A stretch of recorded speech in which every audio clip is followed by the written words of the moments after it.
안녕하십니까. 반도체 소식을 전하는 고독 달팽이 김석준 수당입니다. 오늘은 삼성 엑시노스 이야기입니다. 성능이 굉장히 급상승했다고 합니다. 그래서 엑시노스 2600이 지금 잘 돼서 내년 초에 출시 예정인 갤럭시 S26에 탑재될 것이 사실상 확정됐다는 소식이 계속 나오고 있습니다. 신문기사 하나 보겠습니다.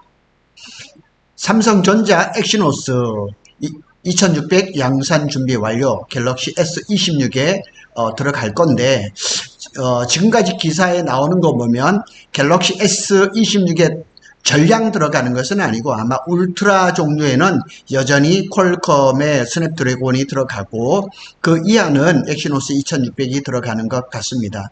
이게 굉장히 삼성한테는 굉장히 중요한 일입니다. 그 내용들을 제가 블로그를 작업을 좀 해서 다 올려놨습니다. 이번에 그 엑시노스 2600이 이제 삼성전자의 2나노 파운드리에서 적용되는 최초의 제품입니다. 자, 2나노는 굉장히 중요합니다. 왜냐하면 최근에 7월 달이죠. 삼성 파운드리하고 테슬라의 AI6 칩을, 반도체 칩을 계약을 했습니다. 자그마치 165억 달러. 굉장히 22조 8천억 정도의 계약을 했던 거죠.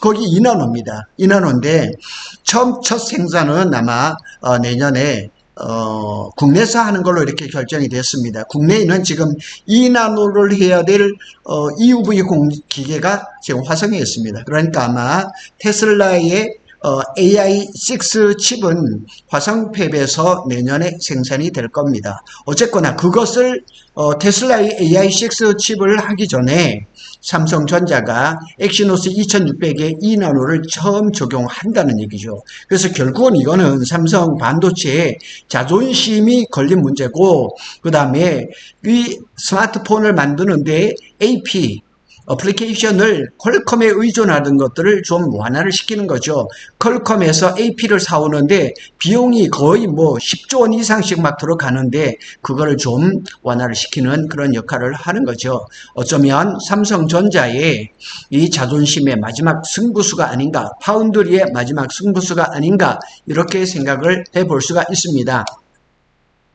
갤럭시 S26은 내년 초에 공개 예정입니다. 그리고 전에 한번 방송을 했는데 내년 2월에 출시면은 거꾸로 해서 10개월 전부터 갤럭시 S26을 준비한다고 합니다. 여기에는 LPDDR이라든가 이런 것들이 들어가는데 가장 중요한 건 AP죠. 애플리케이션이죠. 그래서 기본형과 슬림형은 엑시노스 2600이 들어가고 고급형인 울트라는 퀄컴 스냅드래곤 8 엘리트 2세대가 들어갈 것이다. 이렇게 지금 추측이 되고 있는 겁니다. 그래서 지역적으로 약간 이제 나누는 거죠. 한국, 유럽은 엑시노스, 북미는 퀄컴, 이런 이원화 정책을 쓰는 거죠. 그래서 엑시노스 2600은 삼성 파운드리 2나노 GAA에서 나오는 겁니다. 그래서 전력 효율이라든가 발열이 아마 개선된 것에 대한 삼성의 자신감이 있는 것 같습니다. 그래서 퀄컴의 의존도를 좀 완화를 시키고, 또 삼성 시스템 LSI 설계죠.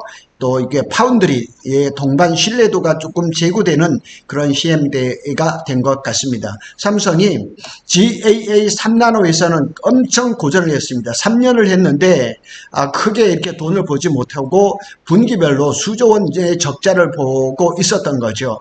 최근에 이제 테슬라하고 계약, 애플하고의 계약이 성사가 되면서 삼성 파운드리가 이제 회복할 수 있는 발판을 마련했던 것은 사실입니다. 그래서 실제 성능이라든가 효율, 발열, 안정성, 이 검증 결과가 브랜드라든가 원가라든가 수익성에 직결되는 것은 뭐 틀림없는 일입니다. 갤럭시 S 시리즈의 이제 그 칩셋, 그 AP가 이제 장착된 걸 보면 갤럭시 S22, 22에는 이제 엑시노스 2200하고 이제 스냅드래곤 이제 여기 들어갔던 거죠. 그리고 이제 갤럭시 S23, 제가 23을 쓰고 있습니다. 이게 전부 다 퀄컴의 스냅드래곤 8 2세대가 들어갔거든요. 그래서 제가 25를 바꾸려고 하다가 26까지 지금 참고 있습니다. 갤럭시 S24에는 엑시노스 2400이 일부가 들어가고 퀄컴 스냅드래곤 8 3세대가 들어갔습니다. 그리고 갤럭시 S25에는 엑시노스 2500이 실패를 해버린 거죠. 수율이라든가 이렇게 안 나오니까 결국 전량 퀄컴의 스냅드래곤 8 엘리트가 들어갔던 거죠. 그리고 이제 내년에 이제 생산 예정인 아마 삼성의 MX 사업부에서는 대부분의 그 부품이라든가 이런 것들을 거의 결정 지은 것은 아닌가 하는 예상이 되는데, 갤럭시 S26에는 삼성의 엑시노스 2600과 퀄컴의 스냅드래곤 8 엘리트 2세대가 들어갈 가능성이 높다, 이렇게 되는 거죠. 그러면 삼성의 수익성이 굉장히 좋아지는 거죠. 라인업을 한번 볼까요? 모든 이제 제품이라든가 이런 게 모델별로 차별합니다. S26 기본형 슬림형은 엑시노스 2600, 갤럭시 S26 울트라는 스냅드래곤 8 엘리트 2세대. 확실히 뭐 갤럭시는 울트라의 그 비중이 높은 편이죠. 그래서 한국, 유럽 중심으로 해서 엑시노스, 그 다음에 북미 중심으로 해서 퀄컴이 선택을 하는 거죠. 굉장히 중요합니다. 이거는 삼성전자, 특히 LSI 사업부뿐만 아니라 파운드리 사업부에서 엄청 중요한 거죠. 자, 중요한 자료가 하나 떴습니다. 삼성전자 애플리케이션 테스트가 이제 긱벤치라 그러죠. 긱벤치라는 거는 이렇게 이제 실제 시나리오를 시뮬레이션해서 그 성능을 좀 하는 거죠. 직전에 얼마 전에 그 엑시노스 2600을 테스트를 했을 때는 멀티 평균이 뭐 이게 8761점밖에 안 나와서 이게 퀄컴하고는 굉장한 이 괴리, 점수 차이가 많았습니다. 근데 최근에 긱벤치의 그 점수를 보면 삼성 엑시노스 2600이 멀티코어에서 11,256점, 이게 퀄컴입니다. 11,515점. 그래서 한번 해보니까 99.966%예요. 거의 퀄컴을 따라간 거거든요. 그러나 사실은 요렇게 지금 테스트하는 것도 있지만 테스트 해야 될 부분들이 많기 때문에 이게 뭐 전체적으로 엑시노스가 좋다 이렇게 말하기에는 조금 한계가 있는 것은 사실입니다. 자, 최종적으로 엑시노스 채택 여부가 결정나기 한 2, 3개월 남았습니다. 그래서 삼성의 DS 사업부와 MX 사업부가 잘 협력을 해서 최대한적으로 이제 성능을 끌어올려야 되죠. 그래서 MX 사업부 부분에서 필요한 만큼의 물량을 적정 시점에 공급할 수 있도록 수위를 높여야 되겠죠. 수위를 얼마나 높일 수 있는지. 지금 뭐 2나노가 뭐 40%, 50%, 60% 이렇게 나오는데 아직 그 팩트로 나온 것은 아직은 없습니다. 하여튼 50% 뭐 플러스 마이너스 정도가 되지 않았을까 이렇게 생각할 수 있는 거죠.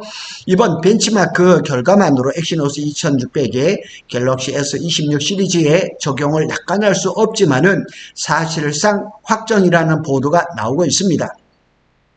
그래서 전력 대비해서 성능 발열 등 하여튼 여기 체크해야 될 부분들이 아직은 많이 남아있고 최종적으로 결정해야 될 부분들은 조금 남아있습니다. 아직은 시간 여유가 조금 있는 것은 사실이죠. 갤럭시 S26의 성능과 완성도, 소비자들이 손에 쥐고 매일 사용하는, 저 같은 경우는 뭐 별로 게임을 전혀 안 하지만은 스마트폰의 성능이라든가 배터리 사용 시간이라든가 발열 수준 이런 것들이 모두 이제 AP 성능에 따라서 달라지는 거죠. AP는 쉽게 얘기하면 이 사람의 머리, 컴퓨터의 머리에 해당되는 겁니다. 제가 블로그에다 여기다 많이 써놨습니다. 제가 다 읽지는 못합니다.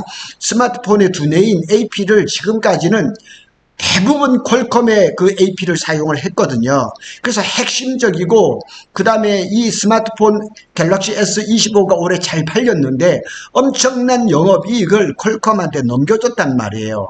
거기서 뭐 10조, 11조를 사와야 되니까 삼성 입장에선 반드시 이 AP 자립화, AP의 주도권을 가져와야 되는 그런 시급한 문제를 어느 정도는 해결을 한 것 같아요. 그래서 엑시노스는 단순한 스마트폰 부품의 하나가 아니라 삼성 반도체 사업의 상징입니다.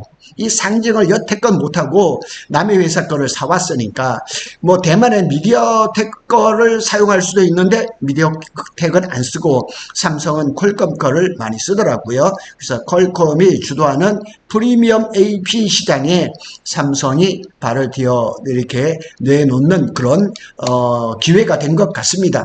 그래서 만일 삼성이 엑시노스 2600을 실패한다 그러면 이거는 그저 그런 그 반도체 회사, 그저 그런 이 스마트폰 생산 회사로 이렇게 그냥 전락할 수밖에 없습니다. 지금까지는 뭐 GAA 3나노 뭐 어쩌고저쩌고 해서 이런 얘기가 많았었지만은 이게 잘 되면 시장을 선도하는 혁신 기업이 되는데 만일 실패를 했다 그러면 기업의 포지션이 그냥 바뀌어버리는 거예요.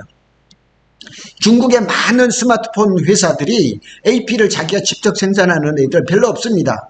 그거와 삼성은 뭐가 달라지겠습니까? 그런데 삼성전자가 이번에는 달라지단 말이에요. 개발 과정부터 달랐어요. 전과는 달랐어요. 그래서 엑시노스 2600 개발 과정은 전에하고는 달랐어요.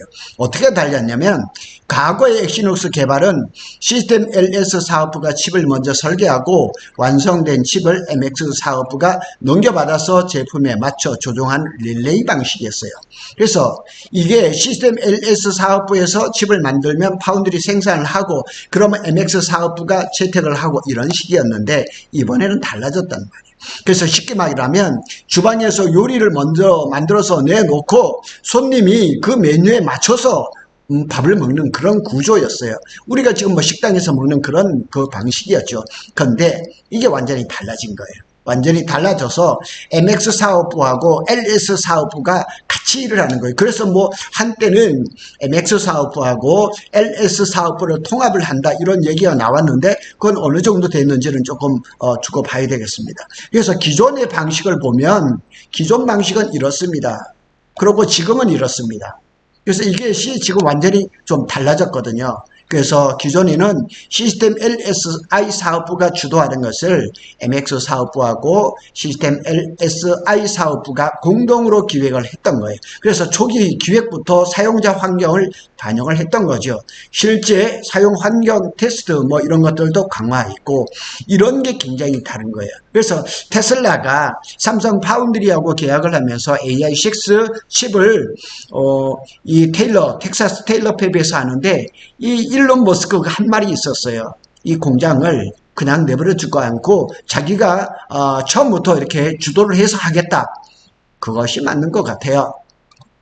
실제 사용 환경을 철저히 한 그 테스터가 이제 대폭 강화가 됐고 한여름 땡볕 아래서 4K 영상을 30분 넘게 찍을 때 발열은 얼마나 발생하냐 아니면 추운 겨울에 또 배터리는 안정적으로 유지가 되는가 이런 것들을 실시간으로 MX 사업부하고 LSI 사업부가 같이 했다는 얘기죠.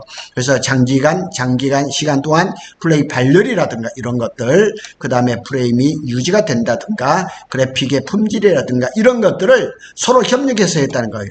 그런데 이 삼성이 고질병이 하나가 있었죠.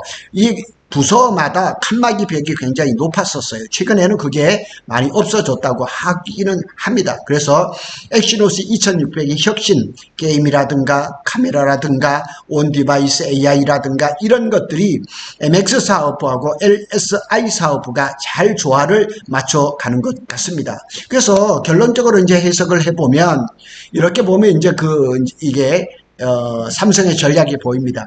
엑시노스 2600의 성공 여부는 대한민국의 이제 하이테크 산업이 앞으로 글로벌 무대에서도 주도권을 유지할 수 있느냐 없느냐 아니면 맨날 퀄컴 거를 사다 써야 되느냐 이런 거기에 이제 도전에 들어가는 것이고 세계 최대 메모리 반도체 기업에서 시스템 반도체까지 아우르는 진정한 종합 반도체 IDM으로 살아남을 수 있는 거냐 소비자 입장에서도 이게 굉장히 반가운 일입니다. 이 스마트폰을 하면서도 가장 그 비싼 AP라든가 LPDDR5X를 남의 것을 쓰는 이걸 써야 되는가 이런 것들도 상당히 중요한 포인트가 되겠습니다.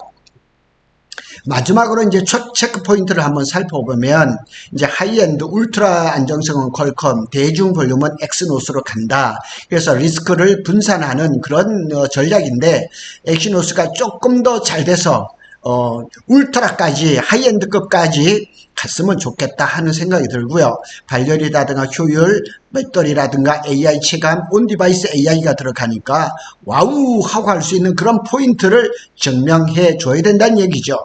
그래서 초반 시장 리뷰에서 엑시노스는 퀄컴과 거의 동급이다.